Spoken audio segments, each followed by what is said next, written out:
ഞാൻ പറയുന്നത്, എഴുത്തച്ഛൻ രാമായണ സംഗ്രഹം നടത്തുമ്പോൾ അധ്യാത്മരാമായണത്തെ തന്നെ അദ്ദേഹം പിന്തുടരുമ്പോഴും അദ്ദേഹം ചില സ്ഥലങ്ങളിൽ സംഗ്രഹം നടത്തുകയും ചില സ്ഥലങ്ങളിൽ വിപുലീകരണം നടത്തുകയൊക്കെ ചെയ്തിട്ടുണ്ട്. ആ കാര്യത്തിൽ വളരെ സ്വതന്ത്രനായിരുന്നു എഴുത്തച്ഛൻ. ആ സ്വാതന്ത്ര്യം എഴുത്തച്ഛൻ എഴുത്തുകാരൻ എന്ന നിലയിൽ അദ്ദേഹത്തിനുണ്ടായിരുന്ന ഒരു ആത്മവിശ്വാസത്തിൻ്റെ പ്രതിഫലനം കൂടിയാണ്. സ്വന്തമായിട്ടൊരു ഭാഷ സൃഷ്ടിക്കുന്ന എഴുത്തുകാരന് ആരെ ഭയക്കേണ്ടതുണ്ട്?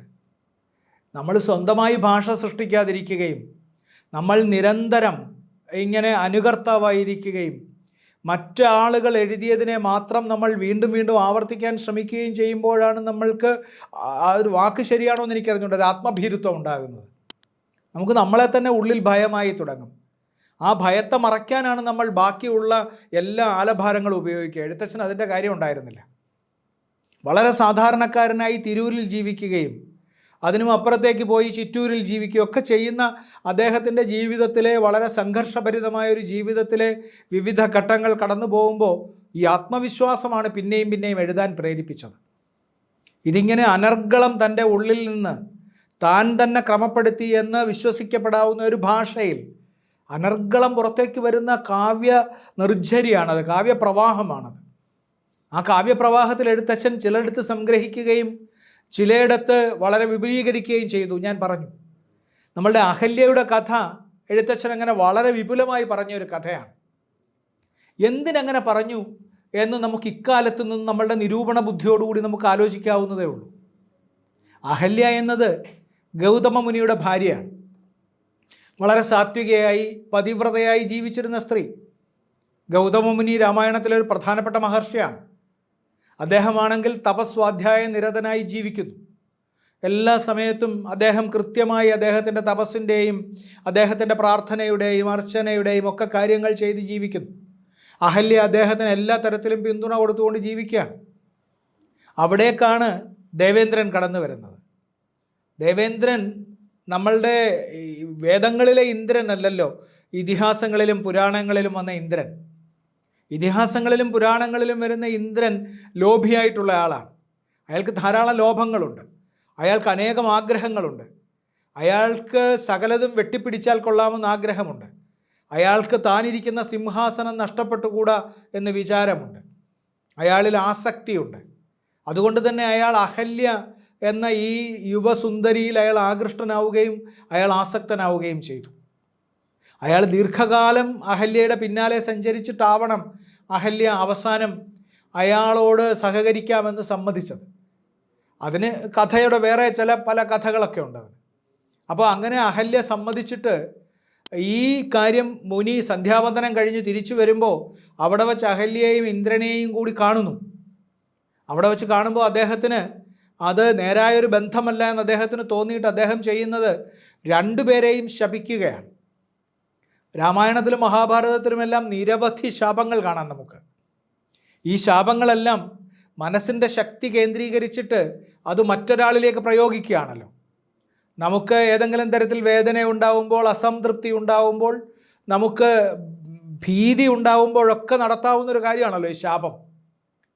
ഇദ്ദേഹം മഹർഷി ആയതുകൊണ്ട് ഇദ്ദേഹം ശപിക്കുന്നു. ഇന്ദ്രനെ അദ്ദേഹം സഹസ്രഭകനായി പോകട്ടെ എന്നാണ് പറയുന്നത്. അദ്ദേഹത്തിൻ്റെ ശരീരം നിറയെ ആ തരത്തിൽ അദ്ദേഹത്തിന് വൈകൃതം ഉണ്ടാവുന്നു. അത് പിന്നീട് പ്രാർത്ഥിച്ചിട്ടാണ് അദ്ദേഹം 1000 കണ്ണുകളായിട്ട് ഈ സഹസ്രനയനായിട്ട് മാറുന്നത്. അതൊരു പ്രാർത്ഥനയുടെ ഭാഗമായിട്ട് പിന്നീട് മാറ്റിക്കൊടുക്കുന്നതാണ് അങ്ങനെ. അപ്പോൾ അങ്ങനെയുള്ള ഇന്ദ്രൻ്റെ ഒപ്പം അഹല്യയെ ശപിക്കുന്നത് നീ ശിലയായി പോകട്ടെ എന്നാണ്. അങ്ങനെ ശപിക്കുമ്പോൾ അതിനൊരു ശാപമോക്ഷം കൂടി കൊടുക്കുന്നുണ്ട്. ത്രേതായുഗത്തിൽ ശ്രീരാമൻ വരും. ആ ശ്രീരാമൻ വന്നിട്ട് നിനക്ക് പാദസ്പർശം ശ്രീരാമൻ്റെ ഉണ്ടാവുമ്പോൾ നിനക്ക് പഴയ രൂപം തിരിച്ചു കിട്ടും എന്നാണ്. ഈ അഹല്യ ശിലയായിട്ട് എത്രയോ കാലം കിടന്നു, ആണ്ടുകൾ, അനേകം ആണ്ടുകൾ കിടന്നു. ഹല്യം എന്ന് പറഞ്ഞാൽ എന്താണ്? ഉഴുതുമറിക്കുന്ന മണ്ണ് എന്നാണ്. ഹലം നിങ്ങൾക്കറിയാമല്ലോ, കലപ്പ. ഹല്യം എന്ന് പറഞ്ഞാൽ ഉഴുതുമറിക്കുന്ന മണ്ണ്. അഹല്യ എന്ന് പറഞ്ഞാൽ ഒരിക്കലും ഉഴുതുമറിച്ചിട്ടില്ലാത്ത മണ്ണ് എന്നാണ്. അതൊക്കെ നമ്മൾ കൂടുതൽ വിശദീകരിക്കേണ്ട കാര്യമില്ലല്ലോ. ഒരു സ്ത്രീയെ സംബന്ധിച്ച് അങ്ങനെ ഒരു ജീവിതം, ശില പോലെയായി പോയൊരു ജീവിതം, അഥവാ ശിലയായി തന്നെയുള്ള ഒരു ജീവിതം, ആ ജീവിതം അവർ നയിച്ചു വരികയാണ്. അവർ ശിലയായി തീർന്നിരിക്കുന്നു. അപ്പോഴാണ് യാഗരക്ഷയ്ക്കായിട്ട് വരുന്ന ശ്രീരാമ ലക്ഷ്മണന്മാരെ വിശ്വാമിത്രനുമായിട്ട് വരുന്നത്.